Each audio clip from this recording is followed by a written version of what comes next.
If you're joining on Zoom,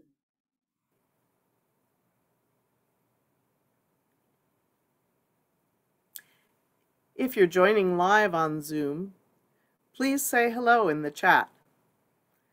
Having your chat set for everyone will give everyone else in the Zoom a chance to see your greetings. Please say hello. Whether you are a brand new visitor, a longtime member, a neighbor from another ethical society or Unitarian Universalist congregation, or a person who is not in any of these categories. There's also a closed captioning option on Zoom that can be turned on or off. The chat will stay open through much of the platform service, closing for the address itself and then reopening.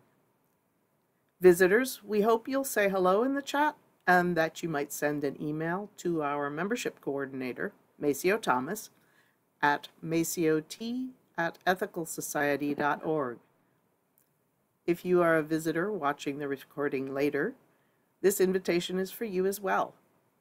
You can fill out a connection form at tiny.cc/wesconnects.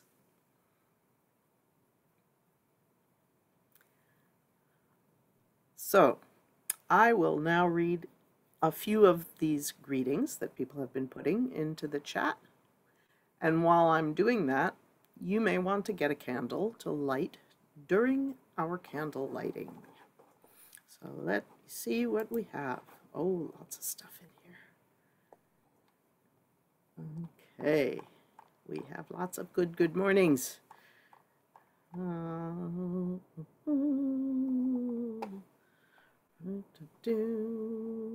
on, I got a thumbs up. I got a thumbs up from Maceo.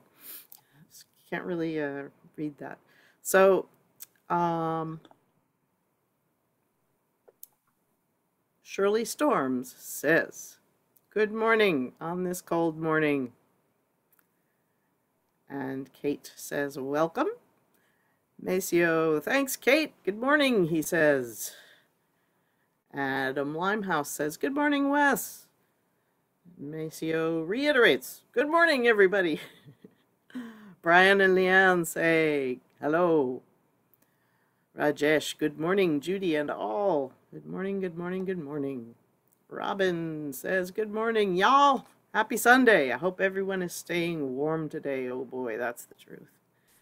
Joe Klein says, "Good morning, everyone, from Joe and Darwin, both back home in D.C. If I'm not mistaken, Darwin is a furry being. Hope that's correct. Christine says, "Good morning." Pat McNeely, "Good morning." Adam Goldberg, "Good morning to all." Abby Dakin says, "Good morning." Vincent Tyler, good morning from Vincent and Laura T. Yay. We have Ed Elder saying good morning to everyone. Bill Wilson says, "Good pre-snow morning." Yeah, well, I suppose. Jeff Mihal, "Good morning, Judy and Wes. I hope everyone's prepared for the crummy weather we're supposed to get. To paraphrase Ethel Merman, there's no business like snow business." Yes, thank you, Jeff. Abby Dakin says, "Joe, it was nice to catch a little glimpse of Darwin during the Strategy Saturday focus group." Yes, we had furry feline participants. Donna Taylor, "Good morning, everyone. Stay warm." Abby Dakin is amused by Jeff Mihal. Aren't many of us. So let's see. Oh, Perry Biter is here. Well, here being a relative thing. "Good morning from Perry B." Yes, Joe Klein confirms that Darwin is a kitty cat. Eunice Adkins, sending love. "Good day, good people."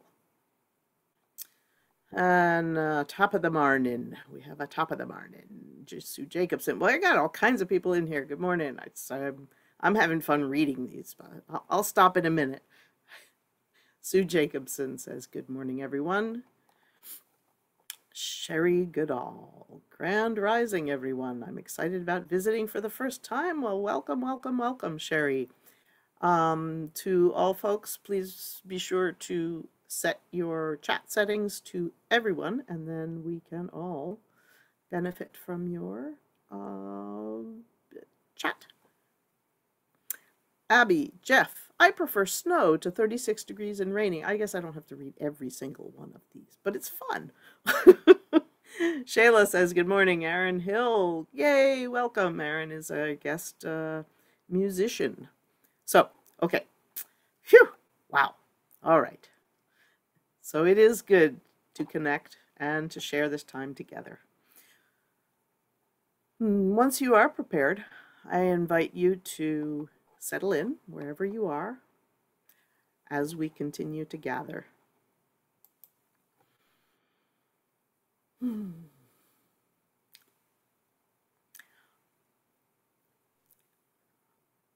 Opening words this morning are a series of quotes by the Reverend Dr. Martin Luther King. Martin Luther King Jr. And he said, "We are caught in an inescapable network of mutuality tied to a single garment of destiny. Injustice anywhere is a threat to justice everywhere.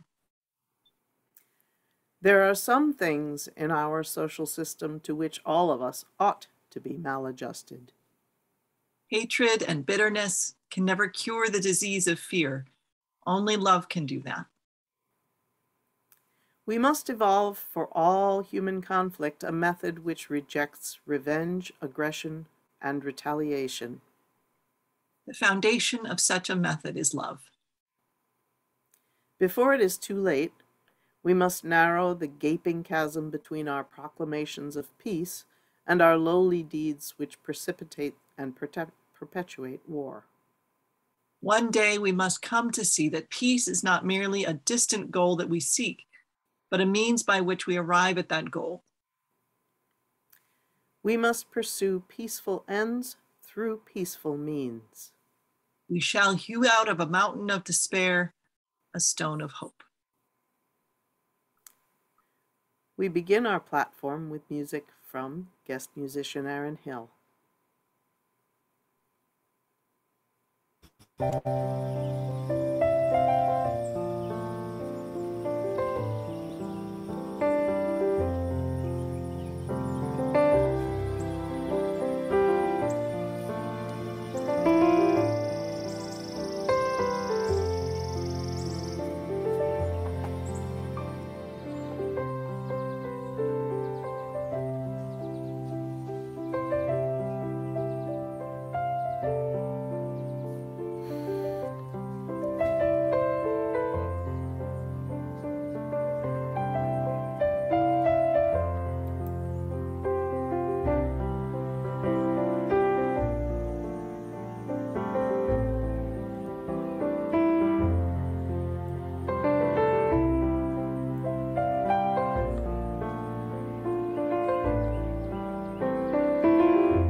Oh, so lovely. Thank you so much, Erin, for bringing us that. Welcome once again. Each week, we read our statement of purpose as a reminder of our shared values. If you are interested in taking a turn to read the statement of purpose, you can sign up at tiny.cc/readsop. You can record a video of yourself reading the statement of purpose if that works better for you, or you can present the statement of purpose alongside us as we broadcast live. If you're relatively new to the community or haven't been as active lately, it's an easy way to introduce or reintroduce yourself. On days when no other member signs up, officiants such as myself are happy to do the honors. Here is our statement of purpose. The Washington Ethical Society is a humanistic congregation that affirms the worth of every person. We strive through our relationships to elicit the best in the human spirit. With faith in human goodness, we appreciate each person's unique capacities. We joyfully celebrate together and support each other through life. We nurture a sense of reverence and responsibility for each other and the earth. We warmly invite you to join our community of children and adults as we work for a world where love and justice cross all borders. If you have a candle at home, I invite you to light it now as I share our candle lighting words. May we kindle within us the warmth of compassion, the light of understanding, and the fire of commitment to build a brighter future for all.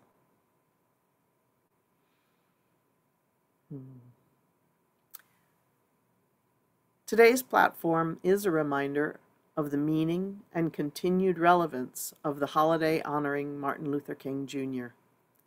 Today's story is one that he told during his lifetime.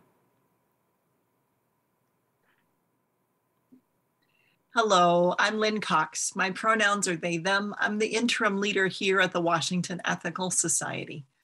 For today's story, I'm going to read part of a speech that Dr. King delivered to delegates at the Unitarian Universalist Association General Assembly. This is from the Ware Lecture in 1966. And in that time, it was more common for the UUA to use certain terms such as church. And Dr. King was coming from his own context of liberatory Christianity. And so I ask that we not get caught up in the vocabulary that was relevant in that time and place and focus instead on the deeper meaning.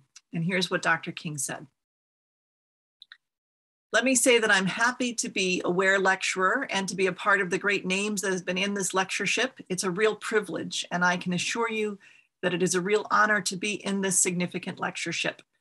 I would like to use as a subject the church remaining awake during a great revolution. I'm sure that each of you has read that arresting little story from the pen of Washington Irving entitled Rip Van Winkle.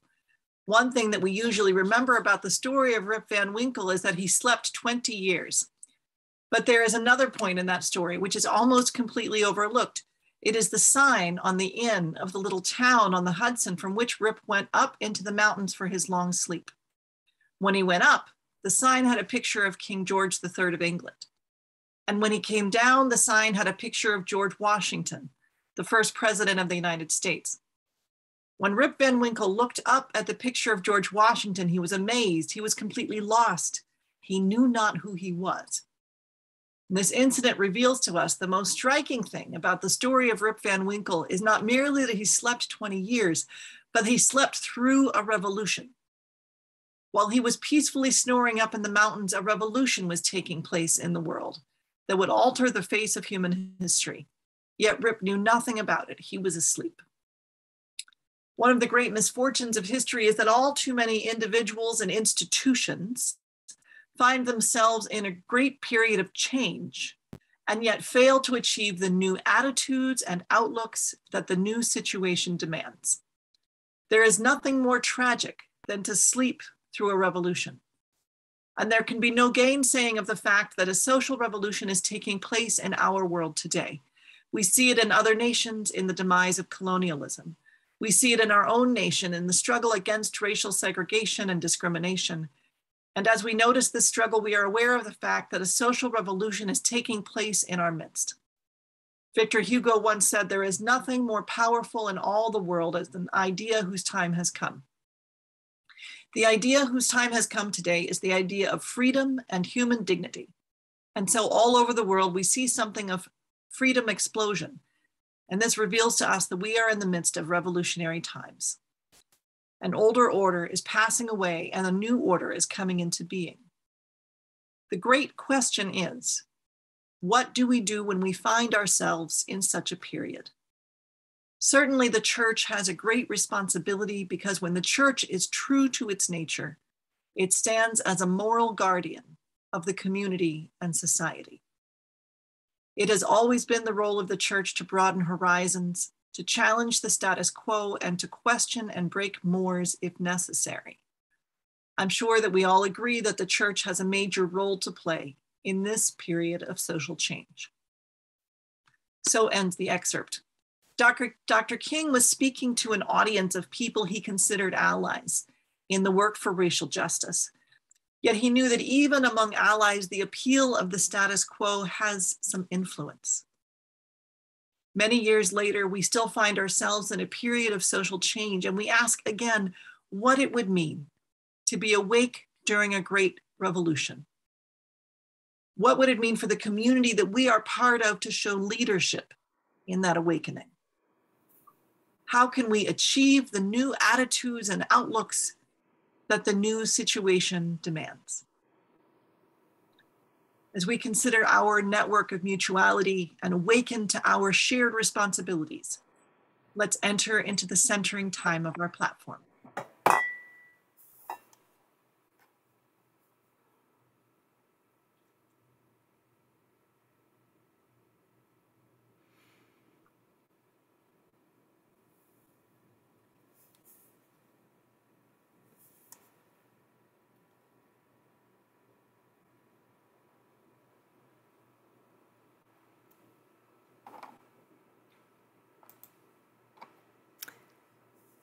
Each week, we ring this chime in solidarity with people around the world. Today, I am particularly mindful of the people of the island nation of Tonga after the devastating volcanic eruption and all those affected by it and the resulting tsunami.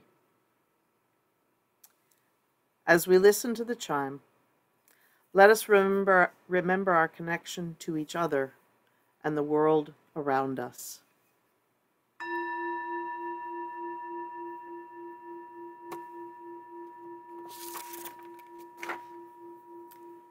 Let us open our hearts to compassion for those who suffer.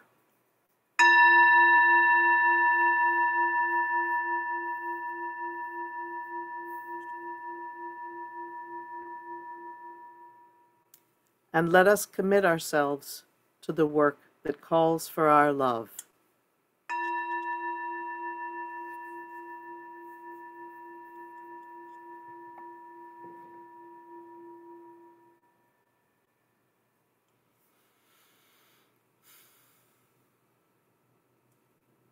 I invite you to take a breath that is nourishing for your body.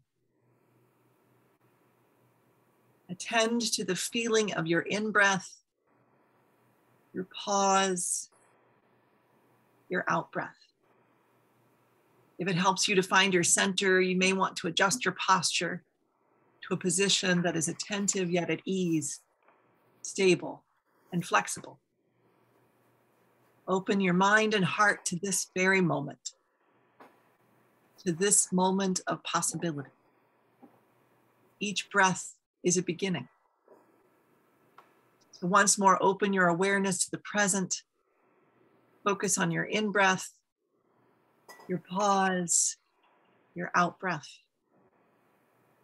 Wherever you are, whenever you are, be in that time and place as we receive these words from William Sinkford. There is so much work to do. We have only begun to imagine justice and mercy.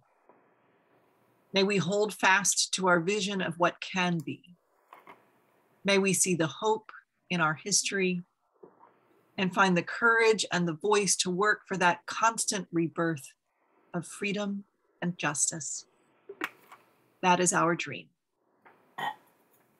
So ends the reading. May each breath be a beginning of the rebirth of freedom and justice. We continue our meditation in silence and in the music that follows.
That was so delightful.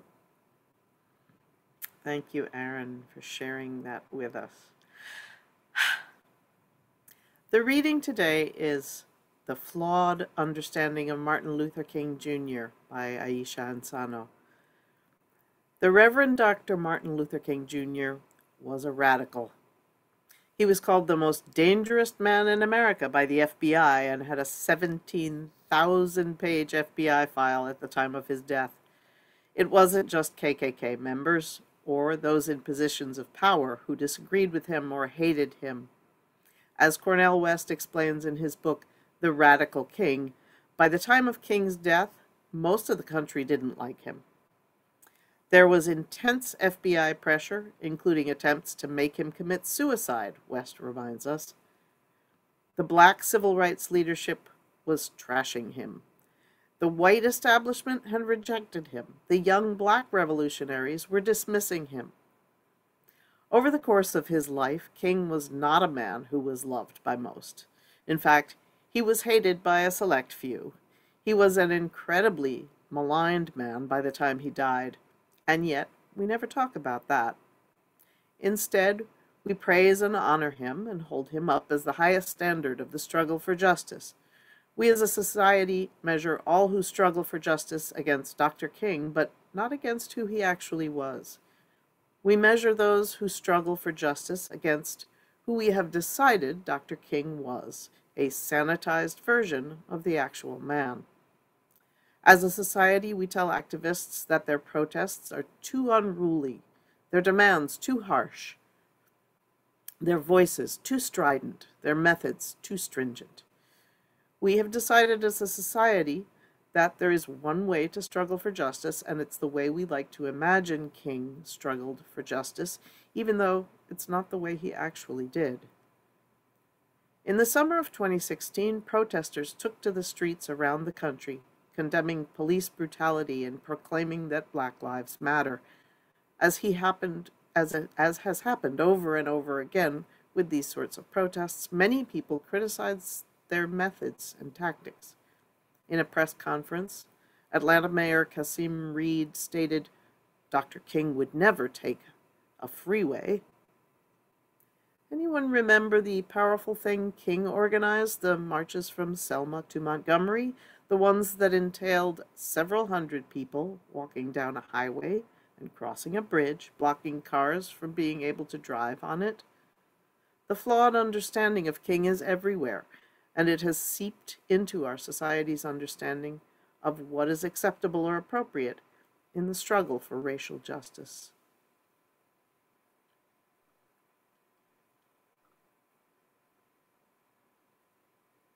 Thank you, Judy.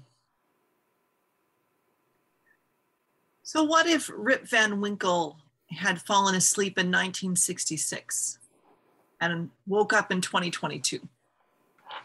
He would have fallen asleep when Lyndon B. Johnson was the president of the United States. Maybe Joseph R. Biden wouldn't have been too much of a shock at first glance until Rip found out more about who had come and gone from the White House and about our groundbreaking vice president. Rip would have fallen asleep before the Stonewall Uprising in 1969, and so would have awakened to differences in LGBTQ liberation. Women can have credit cards and bank accounts in their own name now. Smartphones would be new. Rip would have fallen asleep just after the Voting Rights Act of 1965 and returned to a country where voting rights are under constant attack. In other words, some of the tactics and technology we use to move toward love and justice may have changed. We have made progress in some areas of liberation, and other aspects of our struggle turned out to be long-term fights, generation to generation, of lifting up human dignity, economic equality, and voting rights. White supremacy is well entrenched, and it is part of our calling as people who humanize the spaces we inhabit to continue to dismantle it. In 1963, Dr. King said in a television interview, "I think the tragedy is that we have a Congress with a Senate, that a minority of misguided senators who will use the filibuster to keep the majority of people from even voting. They won't even let the majority senators vote. And certainly they wouldn't want the majority of people to vote because they know that they do not represent the majority of the American people. We're still dealing with the filibuster, which has gotten even easier to use to block voting rights legislation. And the arguments for the filibuster are similar to the arguments that misunderstand Dr. King's message. Theoretically, it helps people work across differences and find common ground, except that it can be conveniently bypassed when it's a question of giving a huge tax giveaway to billionaires. As my colleague Aisha Ansano reminds us, Dr. King was not advocating for merely being nice or for giving up ground to systemic racism. The people who misuse his message of peace to spread a directive of compliance with oppression have it backwards. Nonviolence does not mean no boundaries. Nonviolence does not mean tolerance for dehumanization or injustice. Nonviolence does not mean convenience for those who uphold an unjust status quo. We can have love for people who uphold systems of oppression and believe in the possibility of their transformation without cooperating with their project of dehumanization. Love means telling the truth. It is wrong to misuse the love that Dr. King spoke of as an excuse to allow harm to continue unobstructed. It is wrong to uphold virtues like cooperation and mutual understanding as a cover story for the continued attack on voting rights. The confusion between transcendent love and tolerance for injustice is related to the confusion between boundaries and personal opposition or dislike. Dr. Cornel West, in his book, The Radical King, speaks of the power of love and the philosophy of nonviolence. West says, revolutionary nonviolent resistance is directed at the forces of evil rather than against persons who commit the evil. The enemy is injustice and oppression, not those who perpetuate the injustice and oppression. And this kind of radical love, Dr. West continues, goes against our common instincts and moral institutions. In this sense, the application of radical love in public action requires not only tremendous moral discipline and fortitude, but also profound trust in the redemptive power of love. This trust assumes that the unearned suffering of love-motivated nonviolent resistors can educate, transform, and even convert one's opponents. The aim is not simply to rely on the moral sense or conscience of the adversary, but if need be, to force the adversary to develop such a sense of conscience. In other words, Dr. King's call for nonviolence built on love is not a license to those who uphold oppression to demand silence. It is not an incentive to give up and allow for the kind of backroom bargaining that blocks civil rights. And it's definitely not an assurance that advocacy and witness should always be safe or convenient or deferential to power and privilege. Something else we should keep in mind is that the outspoken adversaries of human rights are not the only people perpetuating injustice and oppression. Those who are half-hearted in their support, those who undermine the movement from the sidelines, those who go back to sleep during a great revolution are also complicit. And I have to admit that sometimes I might be one of these. It is definitely true that any progressive organization large enough to have institutional power is in danger of listing to the side of the status quo. Trying to retain members and donors from among the privileged classes, even when those constituents are well-meaning and say the right things, can cause tension for an organization that values love and justice. Luckily, the philosophy of nonviolence always leaves open the path of correction. When we participate in organized resistance, when we spend quality time listening to our neighbors who are most impacted, when we remain open to the wisdom of love, we too can be transformed. And so it is important that we hear Dr. King's words directed at us, at our own minds and hearts, and that we reflect on how to respond in this moment. It is not enough to hear his words as confirmation of the values that we think we hold in our hearts. Dr. King spoke against systemic racism, economic inequality, militarism, and colonization. We see today how closely those systems are intertwined with ecological devastation. And all of these systems are systems that can be changed, that we have an opportunity to change in our own times if we can remain awake. We listen for what we can do, for how we can adapt our strategy for the greater cause of justice in these changing times, rather than listening for assurances that we are some of the good people. It was so-called good people, people who said they were on the side of integration and voting rights, who wrote an open letter criticizing Dr. King in 1963. In April of that year, Dr. King and some of his co-organizers were arrested in Birmingham, Alabama, for violating a city order against public protest. The letter from 8 white ministers and rabbis called the protest unwise and untimely. And Dr. King's response was distributed in newspapers and pamphlets, and eventually revised and reprinted in his book, Why We Can't Wait. Despite the fact that the original letter from the 8 clergymen offered more comfort to segregationists than assistance to the movement, Dr. King believed in the possibility of transformation for those who shared the sentiments of the writers. And that's why he responded. Cornel West put it this way: yet from the cell of a Jim Crow Birmingham jail, King's love letter to his fellow clergymen is a flickering candle against the darkness.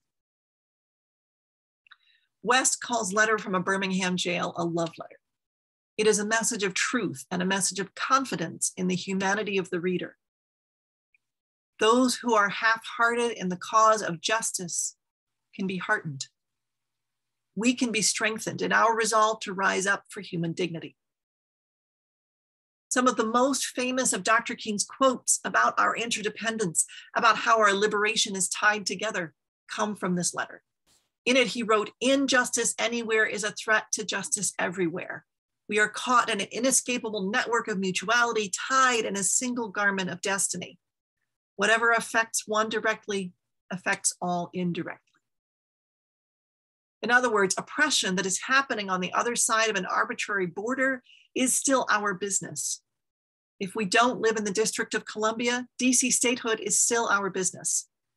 If we don't live in one of the states rushing to pass voter suppression laws, voting rights are still our business. If the local school district where we live isn't trying to outlaw critical race theory, attacks on academic integrity and accurate history are still our business. Another part of Letter from a Birmingham Jail responds to questions about the method of the civil rights movement. And Dr. King writes, "You may well ask, why direct action? Why sit-ins, marches, and so forth? Isn't negotiation a better path? You are quite right in calling for negotiation. Indeed, this is the very purpose of direct action. Nonviolent direct action seeks to create such a crisis and foster such a tension that a community which has constantly refused to negotiate is forced to confront the issue. It seeks to so dramatize the issue that it can no longer be ignored. My citing the creation of tension as part of the work of the nonviolent resistor may sound rather shocking, but I must confess that I am not afraid of the word tension. I've earnestly opposed violent tension, but there is a type of constructive nonviolent tension which is necessary for growth. In our community, we may think that the value of nonviolent direct action is a settled matter. I'm not so sure. I have definitely encountered questions from well-meaning people who worry about optics if too many people are together, or who equated one civil rights protester with a match against hordes of white supremacists with firearms at the Charlottesville unrest in 2017. Or who think blocking traffic to call attention to the urgent need for police reform is counterproductive, and we should only protest in ways that don't inconvenience people. My hope is that we can return to Dr. King's words and remember that the people who are most impacted know something about the urgency of the issues they face. And it's not up to those of us who are most privileged to decide which nonviolent strategies are proportionate to the level of oppression. Dr. King expressed disappointment with those who claimed to support the goals of civil rights, but did not support the movement. He named the white moderate who is more devoted to order than to justice, who prefers a negative peace, which is the absence of tension, to a positive peace, which is the presence of justice. Dr. King refers to the moderate who paternalistically believes he can set the timetable for another man's freedom. Dr. King went on to observe, shallow understanding from people of goodwill is more frustrating than absolute misunderstanding from people of ill will. Lukewarm acceptance is much more bewildering than outright rejection. The writers to whom Dr. King was responding thought they were some of the good people. I imagine they were secure in their identity because they knew that segregation and voter disenfranchisement were wrong.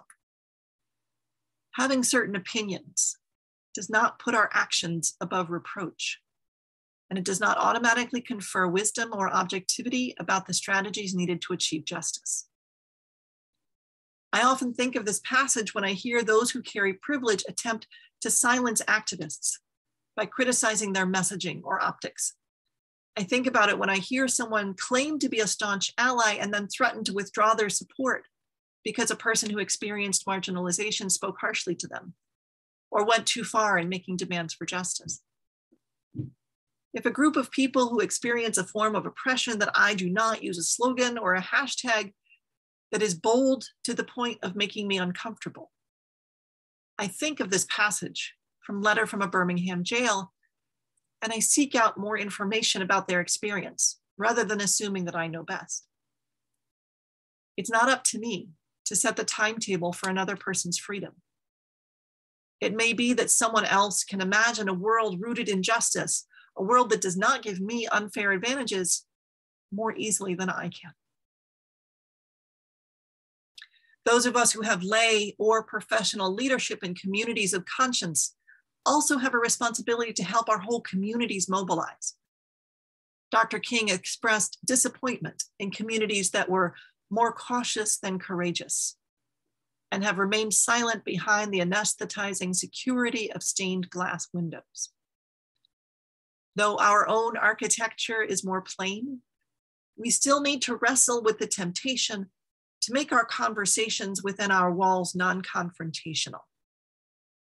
I have been asked on occasion to take care not to alienate those whose political leanings are poised against economic justice and voting rights. I feel that our shared purpose to work for a world where love and justice cross all borders is of greater importance than making people comfortable who do not share that goal.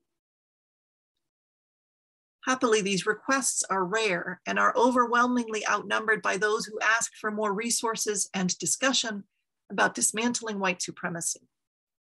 Even so, the lure of negative peace is ever present, and it's up to us to keep each other awake. As we reflect on the legacy of Dr. King this weekend, I hope we are asking ourselves about the next moves toward justice, and that we are strengthening the relationships with our partners in the work for justice. We cannot be so enamored with order that we uphold customs like the filibuster at the expense of voting rights. We cannot be so lulled into complacency by the promise of the absence of tension that we are diverted from the goal of the peace that comes through justice. Let us strengthen our rootedness in our mission to rise up for human worth and dignity. Let us listen to the call for transformation with humility. Let us renew our connections with our partners and friends, moving with love and justice. Let us awaken each other to the new attitudes and outlooks that the new situation demands. May it be so.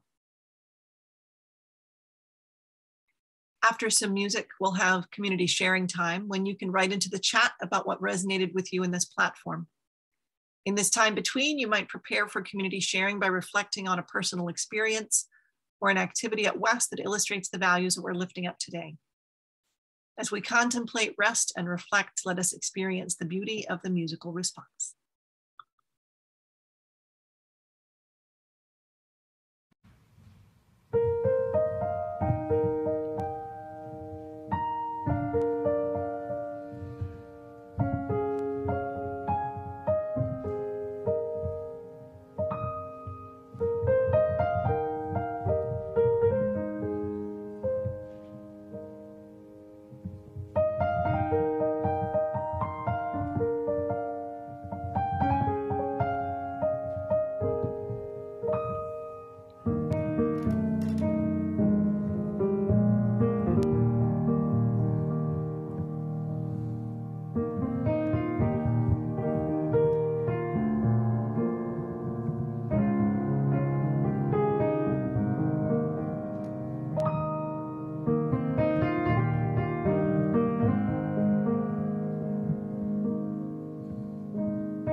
So that is just so delightful. Um, really appreciate Aaron's sharing. So this is the time when we add our own voices to the morning, sharing our reflections on the platform or what resonates in our own lives. I invite you to join in the Zoom chat if you are joining us live, or in the comments if you're watching the recording later. And we have several um, comments, and we also have some links in there to place to opportunities to listen to more of this delightful music. Aaron has provided those links. Shayla says, great platform as always, Lynn and Aaron. Beautiful music and images. Rajesh says, Lynn, loved the platform. Thanks for pointing to the danger in smugness and self-satisfaction, something I need to remind myself of often. Laura Steele says, thank you, Lynn, for reminders of 3 really important words to keep me remembering to stay awake: possibility, hope, action. Lynn is enjoying the fact that Aaron has provided us with links to his music. Perry Bider says, very powerful message, Lynn. Thank you. It will echo in my mind and heart. Susan Runner says, amazing. Thank you, Susan Runner, from Aaron. Sherry Goodall says, your message gave me many things to reflect on. Wonderful. Glad you're here to join us and reflect. Perry says, Aaron, thank you for this morning's gorgeous music. I know there was talk about you playing at Wes live when we were going to have that happen today, but not. I look forward to the day when we can hear you in person, and I concur, Perry. Joe Klein says, powerful platform, Lynn. It is such an important point that people who don't directly experience a particular struggle should not try to control the pace and modality of that fight. Roberta Geyer says, appreciation for the platform, and will reflect on the meaning of King's words in light of current events. Not too different from the past. Sorry, trying to get that ready. Aaron says he's done 150 outdoor piano concerts since the pandemic. Sounds terrific. And there's, again, there's a link in there. Sue Jacobson says, thank you, Lynn, for another amazing and thought-provoking platform and reminding us how important it is for us to stay active on voting and civil rights. Passively supporting these issues is not enough. Ann Baker says, amen. Thanks for a call against complacency by those of us with privilege. Suggestions about action this week for voter rights or other issues? There's a question that Ann poses to if there are things we can do. Mark Mayer says, thanks for the beautiful music. Platform gives me much to think about. Indeed. So Lynn says she's they have some action steps. Always good to contact your congresspeople if you live in a state with representation. If they are taking action, thank them.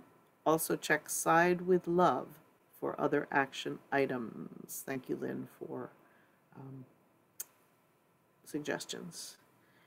Brian says, thank you, Brian Pichigan, thank you for this important platform. These reminders are needed often, including the action steps. And Lynn has provided sidewithlove.org/action center. And Laura Steele, please check out the YouTube of King reading the letter. Whew, wow, thank you for all of those comments. Informal sharing may continue in the chat and certainly in our virtual coffee hour after platform. And Just as we share our perspectives in this community, so too do we share our resources and gifts. Here at West, we split the Sunday collection between our operating budget and a fund dedicated to justice and compassion.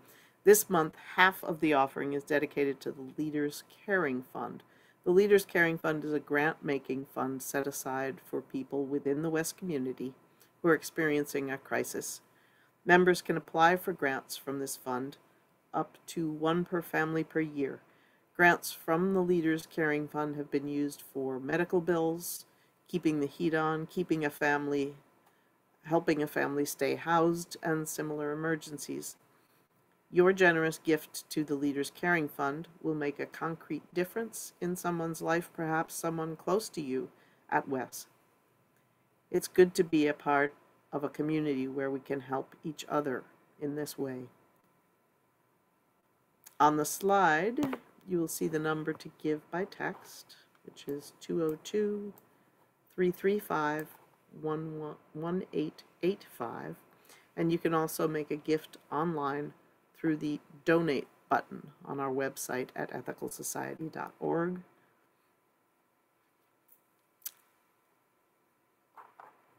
So thank you for your generosity, and we will now receive your gifts and the musicians' gifts of music.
So thank you so much to the many people who helped create this morning's time together. Thank you to musicians, including guest musician Aaron Hill and interim music coordinator Leah Morris. Thank you to Maceo Thomas, our membership coordinator. Thank you to John and Abby Dakin, who created our slides, to Robin Kravitz for communications support. Thank you to Alex Abbott for hosting the upcoming virtual coffee hour. Thank you to Zoom usher Kate Lang. And thank you to tech host Pat McNeely with help from John Pfeiffer. At the conclusion of the platform, please join us for virtual coffee hour. Once we're in the Zoom coffee hour space, we'll divide into breakout groups for small group social chatting. To get to coffee hour after closing words, point your browser to tiny.cc/westcoffeehour. Thanks also to those who are leading and supporting our work in the weeks to come. You can find information about all of the opportunities to connect in the Sunday links or the news and notes emails, as well as on the website. The West Business Office will be closed tomorrow, January 17th, in observance of the Martin Luther King Jr. Day holiday. Sunday Ethical Action for Kids, otherwise known as SEEK, has a number of things going on. Next week's class for 3rd to 5th grade will be offered on Zoom at 10:30 a.m. Also next week, January 23rd, the Neighboring Faiths class for middle school is currently scheduled to meet in person in the social hall. Our Whole Lives for 7th and 8th grade is scheduled to resume in-person classes today at noon and again on January 23rd. All in-person classes are contingent on staff and volunteer availability, knowing that we may have to change plans if a key person becomes exposed to COVID. Please watch your email and the Seek Facebook group for updates. For all age groups, please be sure your family is registered. If you aren't already receiving the Seek newsletter, please contact Indara Miles. And there are links for registration and how to connect Indara. Next Saturday, join the Community Relations Committee this coming Saturday, January 22nd, from 2 to 4 p.m. for a workshop on sustaining positive relationships. We'll learn how to be present in our relationships and help all parties feel recognized and respected. Together, we'll explore empathy, humility, consent, and reconciliation, important building blocks to connection. The workshop will be by Zoom. Please sign up at tiny.cc/crc and look for that URL in the chat. Please join us. These workshops have been very, very informative and beneficial. On Sundays, February 6th and March 6th at 1 p.m., join the combined WES biology and philosophy groups as we discuss Behave, the Biology of Humans at Our Best and Worst by Robert Sapolsky. We will present chapters 1 through 10 on February 6th and the remaining chapters on March 6th. Read the book and share your thoughts, or just come for the summary and discussion. The Zoom link will be forthcoming as we get closer to the date. In 2 weeks, we will alter our platform schedule to join other ethical culture communities for the online All Societies platform. On January 30th, we'll tune in by Zoom at 11 instead of 10:30 a.m. So you can also find out more about the societies, the January 30th All Societies platform. There is a link in the chat for that as well. So the next platform will be Sunday, January 23rd. Guest speaker, the Reverend Kimberly Debus. I'm sorry, I don't know how. Debus, Kimberly Debus. Debus, thank you, sorry. Reverend Kimberly Debus will speak about the wisdom of broken things. We hope you'll join us on January 23rd at 10:30 by Zoom. And you can look at the website for all the latest news. And there is a lot going on. For one more update, here is Rajesh Vidyasagar. Oh my gosh, I'm having a day this morning from the Board of Trustees. Please forgive me, Rajesh.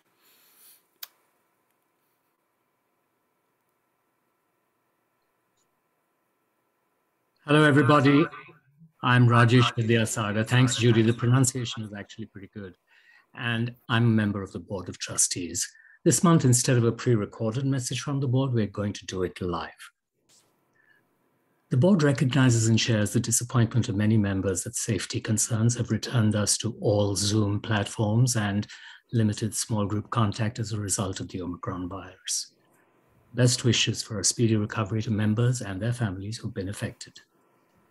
The reopening task force is carefully tracking trends in the pandemic spread and following best practices for our public health. The task force is doing a very thorough and thoughtful job, keeping the safety of members, their families, and the statement of purpose, the WES values firmly in mind. Okay, January 29th, an important day, is Strategy Saturday. For those who don't know what it is, it's the board's collaborative effort with lay leaders and the staff to determine the WES focus goals for the coming year. The goals are derived from priorities we clarify and the statement of purpose, and they will help channel our energies in 2022-23. We've invited a broad cross-section of lay leaders and committee members to attend Strategy Saturday and share their thoughts and suggestions for West Strategy. However, we have changed the format of Strategy Saturday this year. In preparation for the discussion, we've distributed some materials, including 2 videos, one recorded by Lynn on staff and governance, and the other by Mirka on West finances, the content of which she presented at the fall membership meeting.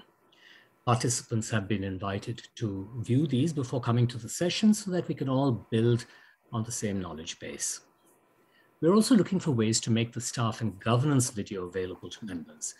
The West Finances presentation is already part of the materials for the fall membership meeting and can be found in the members only section of the West website.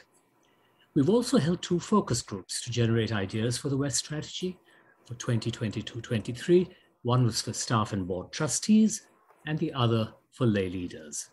We'll then meet for half a day on January 29 to pull all these ideas together and finalize our focus goals in the next program year. Thanks so much for your attention.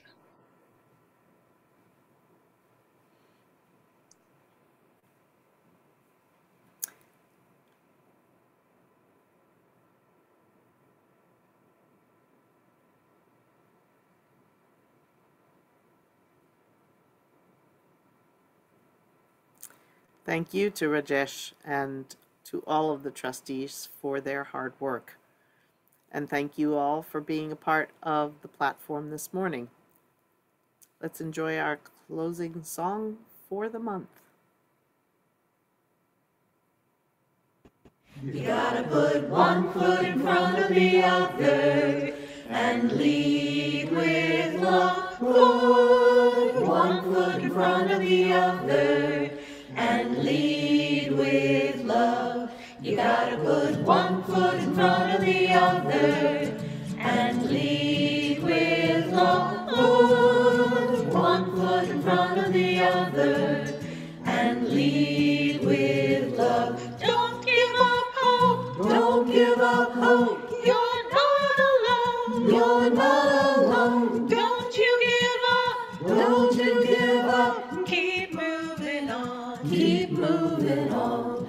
You gotta put one foot in front of the other and lead with love. Put the other one foot in front of the other and lead with love. You gotta put one foot in front of the other and lead with love. Put the other one foot in front of the other and lead with love. Lift up your eyes. Lift up your eyes. Don't you despair. Don't you despair. Look up ahead. Look up ahead. The path is there. The path is there. You gotta put one foot in front of the other and lead with love. Put the other one foot in front of the other and lead with love. You gotta put one foot in front of the other and lead with love. Put the other one foot in front of the other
Few brief reminders as we close. If you're new to our community, please send an email to our membership coordinator, Maceo Thomas, and introduce yourself. To reach our virtual coffee hour, point your browser to tiny.cc/westcoffeehour. And we certainly, I invite you to join in our closing words for the month. Let us go into the week ahead with compassion, understanding, and commitment, setting intentions to bring out the best for our hearts and for our quest for a better world. Thank you for being here for our virtual platform. We look forward to connecting with you again soon.